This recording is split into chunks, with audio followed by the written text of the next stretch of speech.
Di part kali ini kita akan melihat suasana baru dari OSIS. Hadirnya anggota tambahan akankah membuat kinerja OSIS lebih baik atau enggak nih? Terus apa ada kemajuan antara hati Shirogane dan Kaguya? Biar nggak penasaran, kita langsung masuk aja ke dalam ceritanya. Inilah dia Kaguya-sama Love is War Season 2. Di ruang OSIS, Fujiwara dikejutkan oleh Ishigami yang sedang berganti baju. Ishigami ganti baju di sini karena dia tidak sempat pergi ke ruang ganti. Fujiwara pun mengejek celana dalam yang digunakan Ishigami. Menurutnya, celana dalam Ishigami yang tadi seperti anak-anak. Seharusnya Ishigami menggunakan boxer. Ishigami tentu saja tidak terima, sehingga dia pun mengatakan kalau laki-laki yang menggunakan boxer malah seorang fuckboy loh. Kaguya yang minim ilmu per-fuckboyan akhirnya mengecek di internet. Sejak dia tahu tentang fakta fuckboy, Kaguya jadi terobsesi melihat celana dalam Shirogane juga. Dia ingin memastikan apakah Shirogane fuckboy atau tidak. Duh, aneh ya.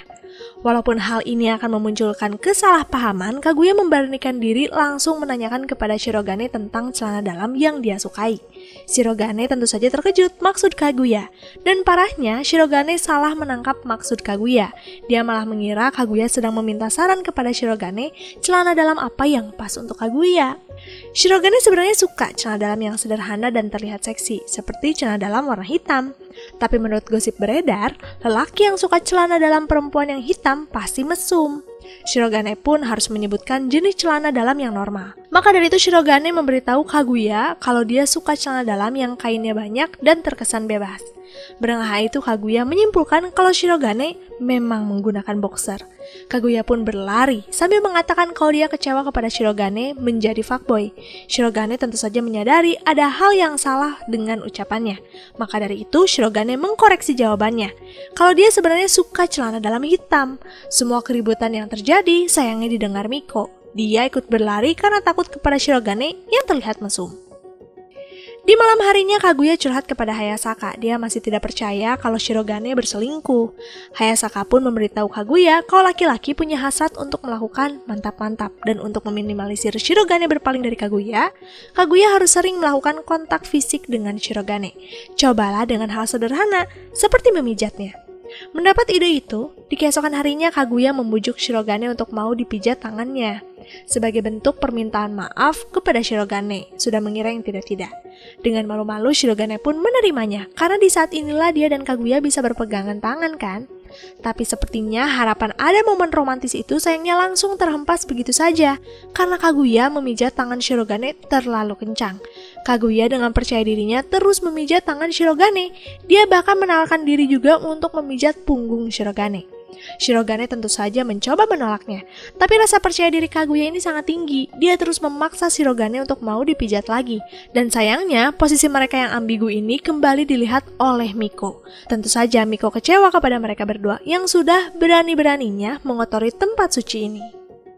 Sepulang sekolah, Shirogane melihat Kei yang menangis karena komik. Tentu saja, Shirogane awalnya mengejek Kei yang mudah menangis hanya karena komik saja. Kei pun menantang Shirogane untuk membacanya juga. Dan saat Shirogane membacanya, ternyata komik ini memang sesedih itu. Shirogane bahkan jadi sangat ingin jatuh cinta persis seperti di komik. Keinginannya ini sampai-sampai ingin menembak Kaguya besok loh. Tapi karena gengsi, Shirogane akan memancing Kaguya saja untuk bisa membaca komik ini. Karena pasti Kaguya akan merasakan hal yang sama. Maka dari itu di keesokan harinya Shirogane membawa semua seri dari komik itu. Kebetulan Fujiwara pernah membacanya dan memang sesedih itu. Ishigami saja jadi mau membacanya dan kini Ishigami mempunyai keinginan besar untuk jatuh cinta juga. Tinggal Kaguya untuk mau membacanya. Tapi sayang, kali ini Kaguya tidak tertarik sama sekali. Fujiwara pun mencoba membujuk Kaguya untuk mau membaca. Saking fokusnya membujuk, Fujiwara malah jadi spoiler. Dengan cepat, Shirogane dan Ishigami melakban mulut Fujiwara. Shirogane dan Ishigami pun mengambil alih untuk membujuk Kaguya membaca. Tapi apa yang dilakukan mereka berdua tidak berbeda seperti Fujiwara. Mereka sama-sama spoiler juga. Maka dari itu Fujiwara pun melakban mulut mereka berdua dan keributan di ruang OSIS sialnya kembali terlihat oleh Miko. Karena festival olahraga akan segera diselenggarakan, Shirogane dan Kaguya pergi ke gudang untuk mengecek perlengkapan yang ada di sana. Sayangnya saat mereka akan pergi keluar, pintu tiba-tiba tidak bisa dibuka. Sebuah keadaan yang sangat menakutkan bukan? Tapi bagi mereka, ini tidak menakutkan. tapi romantis. Baik Kaguya dan Shirogane, mereka mengira kalau ini hanya skenario buatan agar mereka berdua bisa terjebak. Kaguya menebak Shirogane pura-pura sulit membuka pintu. Begitupun Shirogane, dia menebak Kaguya pura-pura ketakutan. Ketika mereka berdua saling mengira kalau lawan mereka adalah penyebabnya, nyatanya keadaan ini murni kecelakaan. Pintu sulit dibuka karena ranting. Mereka benar-benar terjebak. Tidak ada satupun yang membawa handphone. Selain itu, gudang ini didesain kedap suara juga. Di dalam suasana seperti ini, mereka saling membuat skenario-skenario kemungkinan yang akan terjadi. Tapi karena mereka berdua tidak memiliki pengalaman, pada akhirnya mereka malah jadi salah tingkah. Bahkan karena suasana hati yang tidak menentu, Kaguya tersandung matras dan Shirogane melompat untuk menyelamatkannya. Kini, posisi mereka benar-benar terlalu romantis. Ketika dihadapkan dengan keadaan seperti ini, ternyata mereka berdua sama-sama takut untuk melakukannya. Sebuah gerakan ciuman yang belum pernah mereka lakukan. Tapi karena mereka berdua sama-sama menginginkannya, mereka pun mencoba mengikuti arusnya saja. Dan saat wajah mereka sudah sangat-sangat dekat, Miko datang memergoki mereka. Kaguya pun berlari dan mengucapkan terima kasih kepada Miko karena Kaguya sebenarnya ketakutan. Kalimat itu tentu saja membuat Miko beranggapan Shirogane lah yang melakukan tindakan keji kepada Kaguya. Di ruang OSIS, Shirogane menemukan ada benang di rambut Kaguya. Shirogane pun menghampiri Kaguya untuk membantunya membawa benang itu. Tapi setelah benang terlepas, Kaguya tiba-tiba pingsan. Semua yang ada di sana tentu saja panik, sehingga mereka memanggil ambulans. Fujiwara pun mengutarakan kekhawatirannya dengan mengatakan kondisi Kaguya memang sangat lemah karena ibunya juga punya riwayat penyakit jantung. Hal itu sebenarnya yang ditakutkan juga oleh Kaguya. Tanuma Sozo yang merupakan dokter keluarga sekaligus dokter terbaik di dunia ikut turun untuk menangani Kaguya. Setelah melakukan proses cek menyeluruh, dokter mengatakan kalau jantung Kaguya ternyata sehat, tidak terjadi apapun. Kaguya tentu saja tidak percaya, karena tadi di sekolah dia merasakan debaran yang luar biasa di jantungnya. Mendengar pernyataan Kaguya, dokter menebak kalau apa yang dialami Kaguya adalah debaran cinta. Kaguya kembali tidak percaya, dia bahkan meminta dicek menggunakan teknologi terbaik. Ya, tapi hasilnya sama, jantungnya sangatlah sehat. Walaupun sudah menggunakan teknologi canggih, Kaguya tidak percaya. Untuk menjelaskan apa yang terjadi, dokter pun meminta Hayasaka mengambilkan foto pria yang disukai Kaguya. Dan saat ditunjukkan foto Shirogane, memang terbukti ritme jantung Kaguya berdetak lebih kencang. Tapi mau selengkap apapun datanya, pada akhirnya Kaguya tidak percaya. Dia bahkan mengajak Hayasaka mendatangi dokter lain. Hayasaka pun memohon kepada Kaguya untuk menerima kenyataan. Jika Kaguya pergi ke tempat lain, maka Kaguya sama saja sedang mempermalukan dirinya sendiri. Setelah serangkaian kejadian yang ditemui oleh Miko, Miko pun menyatakan akan mengundurkan diri saja dari OSIS. Dia tidak sanggup berkumpul dengan kelompok mesum seperti itu. Miko mempunyai mimpi untuk membuat OSIS lebih baik, tapi melihat anggotanya seperti itu, Miko jadi menyerah. Jika terlalu lama diam di sana, Miko malah mengira takut dirinya dijerumuskan oleh mereka yang melakukan hal-hal bejat. Yusaku tentu saja tidak percaya begitu saja, sehingga dia pun meminta Miko mengurutkan kejadian yang sudah dia lihat. Dan dari sekian cerita yang diuraikan, singkatnya Yusaku memberitahu kalau Shirogane bukan pribadi yang seperti dibayangkan Miko, karena dari kesehariannya tidak seberani itu. Tapi pernyataan Yusaku malah kembali menimbulkan kesalahpahaman baru. Miko jadi mengira kalau yang salah di antara mereka semua adalah Kaguya. Kaguyalah yang sudah memperalat kepolosan Shirogane dan yang lainnya. Miko ingin menghentikan tindakan Kaguya. Maka dari itu tanpa berpikir panjang dia langsung mendatangi ruang OSIS dan menanyakan kepada Kaguya maksud memperlakukan Shirogane seperti itu. Tentu saja Kaguya bingung apa yang dimaksud Miko. Tapi saat itu sih Kaguya mengira maksud Miko ini pasti tentang perasaannya kepada Shirogane. Dengan malu-malu Kaguya pun mengatakan kalau dia pun bingung tentang perasaannya. Melihat respon Kaguya yang tulus seperti itu, Miko jadi bingung apa yang terjadi di OSIS ini. Sejak kejadian di gudang, Kaguya sering merasakan debaran luar biasa dan pusing yang luar biasa setiap melihat Shirogane. Kaguya tidak ingin terus-terusan salah tingkah jika ada di sekitar Shirogane. Hayasaka pun menyarankan Kaguya melakukan rutin. Rutin adalah teknik pengendalian mental yang sering dilakukan para atlet dengan mencari gerakan tubuh yang pas. Maka tubuh kita dan mental kita akan tenang setiap melakukan rutin. Kaguya pun menuruti permintaan Hayasaka, dia mencari-cari posisi yang nyaman untuk mentalnya dan dari sekian banyak gerakan inilah yang membuat Kaguya tenang. Jadi saat Kaguya dalam keadaan berdebar, Kaguya harus segera menyentuh pipi kirinya oleh tangan kanannya. Hari demi hari Kaguya lakukan gerakan rutin agar semakin menguasainya dan hari pertemuan dengan Shirogane pun tiba. Kaguya memberanikan diri menemui Shirogane dan di sana Shirogane juga ada hal yang ingin dibahas tentang alasan Kaguya menghindarinya akhir-akhir ini. Melihat Shirogane mulai mendekat, jantung Kaguya mulai berdebar. Maka dari itu dia pun mencoba melakukan gerakan rutin, tapi sialnya tangan kanan Kaguya digenggam Shirogane. Di saat itu Shirogane mengira kalau Kaguya akan kabur.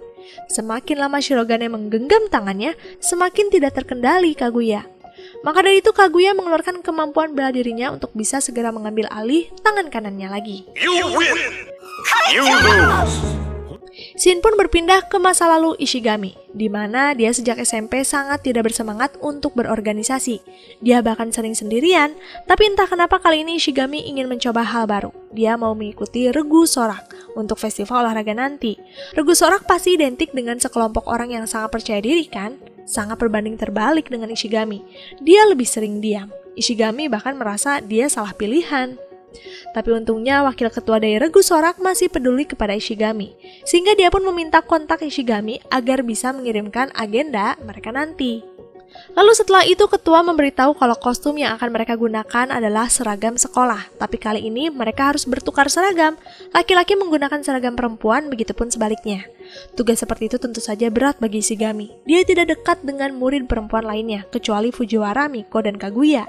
Ishigami sudah menyerah duluan, karena pasti jika dia meminjam, mereka akan mengira Ishigami mempunyai maksud mesum yang tersembunyi.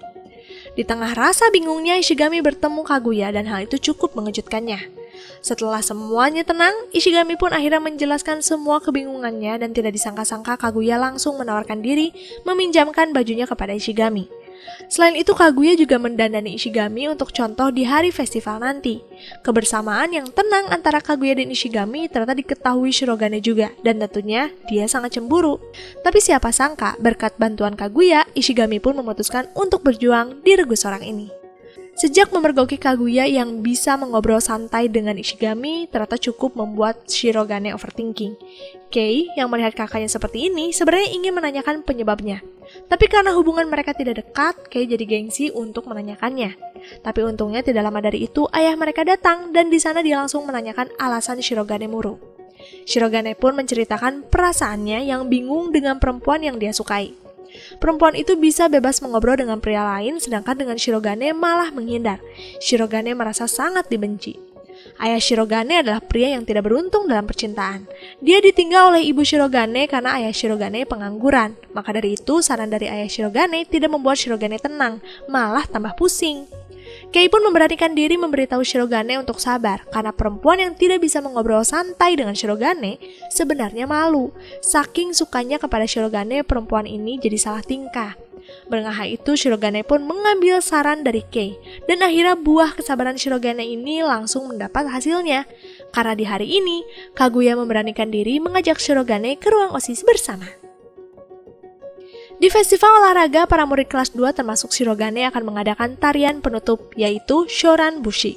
Sebuah tarian tradisional Jepang yang dulunya dipakai para nelayan, dan kali ini Shirogane kembali diajari oleh Fujiwara. Dengan tatapan sangat dingin, Fujiwara melihat tarian Shirogane sangat buruk.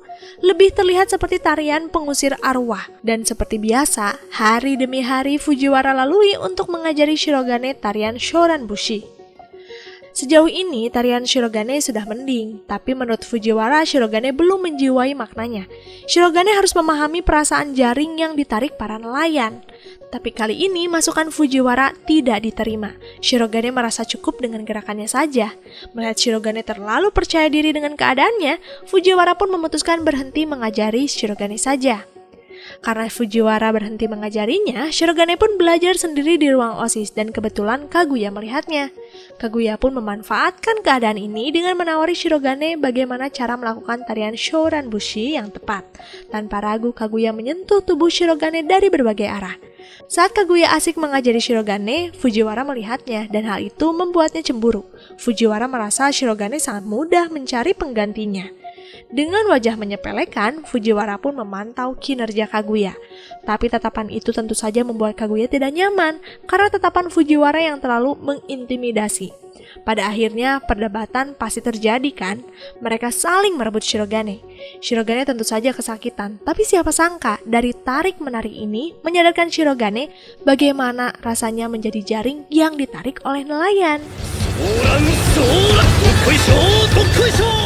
Lalu di sini Miko dan Yusaku sedang melakukan patroli kedisiplinan dan kali ini Miko menegur Ishigami yang sedang sibuk bermain game di sekolah. Melihat perdebatan antara Miko dan Ishigami, Yusaku pun teringat masa lalu mereka berdua. Ishigami dan Miko adalah kepribadian yang berbanding terbalik. Seluruh kelas 1 juga dominannya sangat membenci Ishigami. Itulah kenapa dia tidak memiliki teman selain anggota OSIS. Semua tindakan itu sebenarnya beralasan. Dulu saat SMP, Ishigami sempat mendapat kasus karena menguntit perempuan yang disukainya. Dia bahkan memukuli pacar si perempuan itu. Tapi anehnya dari kejadian itu Ishigami tidak membeberkan penjelasan apapun tentang kejadiannya. Akibatnya, Ishigami diskors dan perempuan itu pindah sekolah. Jadi itulah penyebab kenapa Ishigami dikucilkan sekitar. Tapi di mata Yusaku berbeda. Yusaku melihat kalau Ishigami adalah pribadi yang benci dengan ketidakadilan. Terbukti beberapa kali Yusaku memergoki Ishigami menyelamatkan Miko diam-diam. Di sini Miko juga diam-diam peduli kepada Ishigami. Terbukti Miko protes kepada pihak sekolah karena Ishigami diskors. Mereka berdua sebenarnya sangat mirip. Hari festival pun tiba. Tarian Shoran Bushi berhasil Shirogane lakukan. Dia sangat percaya diri di festival kali ini akan berjalan sukses. Tapi sepertinya harapan itu langsung hancur ketika mengetahui ayahnya datang ke festival. Shirogane sangat tidak ingin ayahnya bertemu dengan Kaguya. Baginya akan sangat memalukan. Maka dari itu Shirogane menyuruh ayahnya pergi ke kantin saja karena di sana banyak makanan enak. Tanpa kecurigaan apapun, ayah Shirogane pun pergi ke kantin. Shirogane kini bisa kembali fokus untuk berlomba. Dia mengikuti berbagai macam lomba, tapi sayang Kaguya tidak satu tim dengan Shirogane, sehingga dia gengsi jika tiba-tiba teriak mendukung Shirogane. Kaguya pun memutuskan mendukung Shirogane dari kejauhan saja. Di saat Kaguya terkesima oleh Shirogane, di belakang sana muncul ayah Shirogane yang mengatakan kalau kemampuan Shirogane pasti sebenarnya untuk menutupi kekurangannya. Catatan ya, saat ini Kaguya dan ayah Shirogane tidak saling kenal satu sama lain, jadi mereka tidak sadar siapa lawan bicara mereka. Oke, kita balik lagi ke ceritanya. Mendengar hal itu, Kaguya tentu saja tidak setuju dengan pernyataan ayah Shirogane. Kaguya pun memperkenalkan diri sebagai wakil OSIS Shinomiya Kaguya yang sering menemani Shirogane.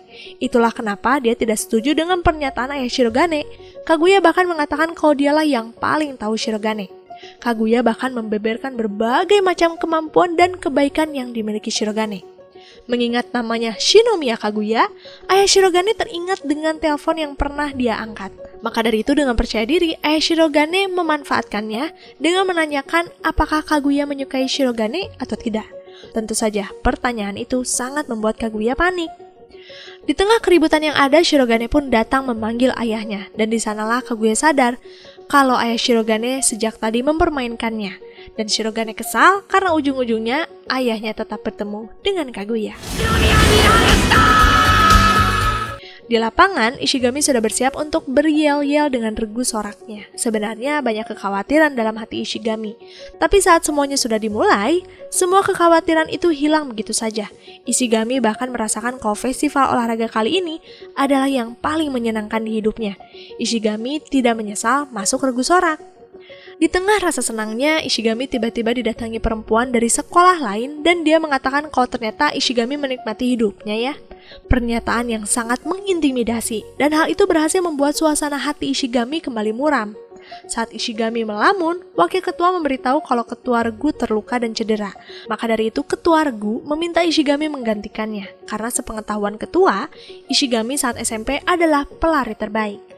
Mau tidak mau Ishigami harus menerimanya, tapi hal itu kembali membuatnya panik membayangkan respon orang sekitar jika dia menjadi pelari terakhir. Selain itu, ketakutannya ini membuatnya mengingat masa lalu. Sebuah fakta dari rumor yang tersebar. Jadi perempuan yang menemui Ishigami tadi bernama Otomo Kyoko, teman sekelasnya yang cantik dan baik hati. Dari sekian banyak teman yang mengacuhkannya, Kyoko lah yang selalu peduli kepada Ishigami. Lalu pada suatu hari, Kyoko berpacaran dengan Ogino Kou, seseorang yang populer, ketua dari ekskul drama. Walaupun Ishigami menyukai Kyoko, tapi Ishigami berharap kebahagiaan untuk mereka berdua. Tapi sepertinya harapan itu hancur ketika Ishigami tidak sengaja mendengar obrolan Ogino dengan temannya yang membahas rencana membawa Kyoko ke hotel. Tentu saja Ishigami tidak tinggal diam. Dia mencari bukti dan akhirnya menemukan bukti kejahatan Ogino kepada Kyoko. Bejatnya lagi, Ogino malah menawarkan video Kyoko kepada Ishigami karena Ogino juga sadar kalau Ishigami menyukai Kyoko. Semua ini dilakukan adalah sebagai bentuk negosiasi. Ishigami sudah sangat geram. Dia pun memukul Ogino sekencang-kencangnya dan keributan itu pun diketahui murid lain, termasuk Kyoko. Ogino pun memanfaatkan kemampuannya dalam berakting dengan merubah cerita, membuat seakan-akan Ishigami memukuli Ogino karena Ishigami mencintai Kyoko. Selain itu, Ogino mengatakan kalau Ishigami sudah menguntit Kyoko selama ini. Ishigami awalnya berniat untuk membela diri, tapi sayangnya dia diancam oleh Ogino. Kalau Ishigami berani membocorkan semuanya, maka video Kyoko lah yang akan tersebar, dan mungkin kehidupannya akan hancur begitu saja. Ishigami mencoba mencari pembelaan dengan cara lain, yaitu meminta mereka jangan percaya omongan Ogino. Tapi karena kepopuleran Ogino, mereka tentu saja lebih percaya Ogino dibandingkan Ishigami. Akibat kejadian itu, Ishigami diskors. Dia diharuskan membuat surat permintaan maaf. Tapi mau dicoba beberapa kali pun, Ishigami tidak mampu menulisnya. Dia tahu kalau tindakannya salah. Tapi untuk ucapan maaf untuk Ogino, Ishigami tidak rela. Bahkan Ishigami menahan semua itu berbulan-bulan. Mengingat kenangan buruk itu membuat Ishigami tidak terkendali, sedangkan lomba estafet akan segera dimulai. Tidak lama muncul Shirogane yang memasangkan tali merah di kepalanya untuk menyadarkan Ishigami yang sedang melamun. Melihat tindakan Shirogane, Ishigami pun kembali teringat masa lalu. Awal mula dipertemukan dengan Shirogane. Walaupun Ishigami tidak masuk sekolah dalam waktu yang cukup lama, anehnya dia bisa lulus dan langsung masuk SMA. Di saat itulah Shirogane tiba-tiba hadir, menjelaskan semua penemuannya tentang kasus yang dialami Ishigami. Dari rangkuman itu, Shirogane mengetahui kalau Ishigami sengaja tidak melawan agar menghindari hal buruk terjadi kepada Kyoko. Selain itu, Shirogane juga memberitahu kalau Kyoko dan Ogino putus beberapa hari setelahnya. Berbulan-bulan tidak menulis permintaan maaf juga ternyata membuahkan hasil loh, karena dari sanalah Ogino akhirnya tertekan. Ishigami tentu saja terkejut karena semua rahasia yang dipendamnya sendiri kini dipahami juga oleh Shirogane. Dengan perlahan, Shirogane pun mendekat dan menuliskan sebuah tulisan di atas kertas surat permintaan maaf, yaitu, "Diamlah bodoh." Di saat itulah Ishigami merasa sangat bahagia, bebannya selama ini sudah mulai terlepas. Berkat kenangan itu kembali membangkitkan Ishigami untuk menatap masa depan dan membebaskan diri dari masa lalu. Sedangkan di belakang sana, Kyoko terus mencaci maki Ishigami karena menganggap Ishigami adalah penyebab hubungannya dengan Ogino berakhir. Dengan percaya dirinya, Ishigami pun mengatakan, "Diamlah bodoh." Dan Ishigami pun mulai berlari.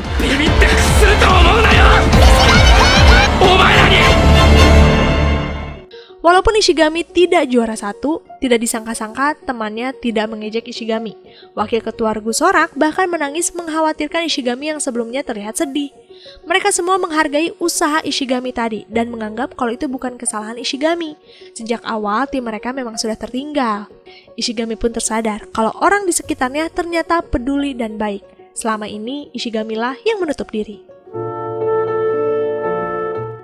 Kaguya merupakan gadis yang sangat tertinggal masalah teknologi. Sejak dia diberikan handphone oleh ayahnya untuk keperluan keluarga, Kaguya tidak pernah mengganti handphonenya sama sekali ataupun menggunakan handphonenya untuk gaya-gayaan.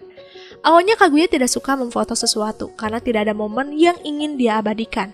Tapi setelah dia bergabung dengan OSIS, Kaguya jadi sering memfoto kegiatan di sekitarnya. Lalu di sini kepala sekolah ingin memfoto anggota OSIS untuk brosur sekolah. Semuanya tampak senang, hanya Kaguya saja yang tidak bisa melakukannya. Aturan keluarga Shinomiya melarang mereka terpapar media umum sembarangan. Dengan lapang dada, Kaguya mengizinkan anggota OSIS berfoto tanpa dirinya saja. Karena temanya adalah gairah masa muda, kepala sekolah ingin merubah penampilan Miko dan Ishigami agar terlihat segar. Kaguya pun membantu proses makeover dan hasilnya sangat luar biasa. Kecantikan dan ketampanan mereka akhirnya terpancar. Setelah memfoto Ishigami dan Miko, kini giliran Shirogane dan Fujiwara. Tapi karena mereka berdua kaku dalam berpose, kepala sekolah membuat tema sepasang kekasih, membuat suasana menjadi romantis di antara mereka berdua. Dan tentu saja suasana ini sangat dibenci Kaguya. Mereka pun berpindah ke atap sekolah. Di sana kepala sekolah ingin semuanya berfoto bersama dengan latar gedung sekolah. Kaguya tentu saja sangat iri, dia menginginkannya. Dan luar biasanya para anggota OSIS menyadari hal itu. Mereka pun berinisiatif mengajak Kaguya berfoto bersama menggunakan handphonenya saja. Saat Kaguya akan memberikan handphonenya, angin tiba-tiba berhembus kencang, dan handphone Kaguya yang sangat ringan tentu saja terhempas jatuh ke bawah sana. Kaguya pun meminta izin pergi ke bawah untuk mengambilnya. Awalnya Kaguya tidak masalah jika handphonenya rusak, karena berarti Kaguya bisa membeli yang baru. Tapi entah kenapa, bayangan isi handphone inilah yang membuat Kaguya malah menjadi sedih. Foto kenangan yang ada di sana sangatlah berarti bagi Kaguya. Di keesokan harinya Kaguya mencoba menyelamatkan data yang ada di sana, tapi sayang karena model handphone terlalu jadul, tidak ada peralatan yang bisa memulihkannya. Mau tidak mau, Kaguya harus membeli handphone baru. Sejak kejadian itu Kaguya jadi sering murung. Dia bahkan tidak gengsi untuk meminta ID lain Shirogane lagi. Tidak hanya Shirogane sih yang bingung, yang lain pun bingung apa yang terjadi kepada Kaguya. Saat Shirogane memikirkan apa yang terjadi kepada Kaguya, dia pun teringat dengan rencananya membuat grup chat khusus OSIS. Fujiwara, Ishigami, dan Miko pun memiliki ide untuk mengirimkan foto yang disimpan di HP mereka masing-masing. Ekspresi Kaguya tiba-tiba berubah ketika melihat satu persatu foto yang mulai masuk ke dalam room chat. Fujiwara pun memberitahu Kaguya kalau selama ini Shirogane sengaja tidak membuat grup chat sampai Kaguya mempunyai smartphone. Alasannya agar Kaguya tidak merasa dibedakan. Kesedihan Kaguya pun seketika sirna ketika melihat semua foto yang masuk. Apa yang hilang kini sudah tergantikan dengan yang lebih baik lagi. Lalu di sini Ishigami sempat melihat teknologi terbaru dari handphone Kaguya. Maka dari itu dia pun mengajak semuanya berfoto bersama di handphone Kaguya. Dan akhirnya Kaguya memiliki foto kebersamaan yang lengkap. Lalu di sini Fujiwara mengajak bermain game, yaitu memompa balon beberapa kali. Aturannya, para pemain akan memompa balon secara bergiliran, bebas akan menekan satu kali atau lebih. Pemain dinyatakan kalah jika pompaannya membuat balon meletus. Permainan pun dimulai. Shirogane awalnya tidak takut bermain game ini karena kalau kalah pun ya paling hanya balon meletus jarak dekat kan. Tapi setelah melihat hasil pompaan Fujiwara, semua orang pasti takut jika balon ini meletus di depan wajah mereka. Mereka pun melakukan berbagai macam cara agar lawan mereka membuat balon meletus. Kaguya bahkan memancing siapapun untuk makan jeruk, tapi tidak ada siapapun yang mau. Untuk informasi, jeruk memiliki zat yang bisa meleburkan karet, jadi kalau ada cairan yang mengenai balon, otomatis balon itu akan meletus. Pompa demi pompa berhasil menciptakan balon yang sangat-sangat besar. Kini giliran Shirogane. Awalnya Shirogane ingin menyelamatkan Kaguya dari ngerinya letusan balon ini. Tapi setelah dipikir-pikir, balon ini ternyata cukup menakutkan. Shirogane pun memompa satu kali dan langsung memanggil Kaguya. Saat Kaguya akan mempertaruhkan nyawanya di game ini, Fujiwara tiba-tiba mengambil jeruk yang dibawa Shinomiya. Dan pasti kalian tahu kan, akibat dari tetesan jeruk akan seperti apa?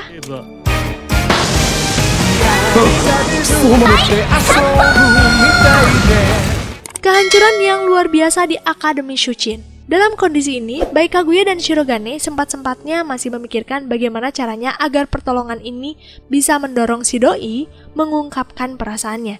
Dari pernyataan ini, berarti kita tahu kan, pertarungan antara mereka berdua masih berlanjut. Ternyata season 2 ini belum menunjukkan kemajuan yang luar biasa. Bagaimana cerita selanjutnya dari kisah cinta ketua OSIS dan wakil OSIS?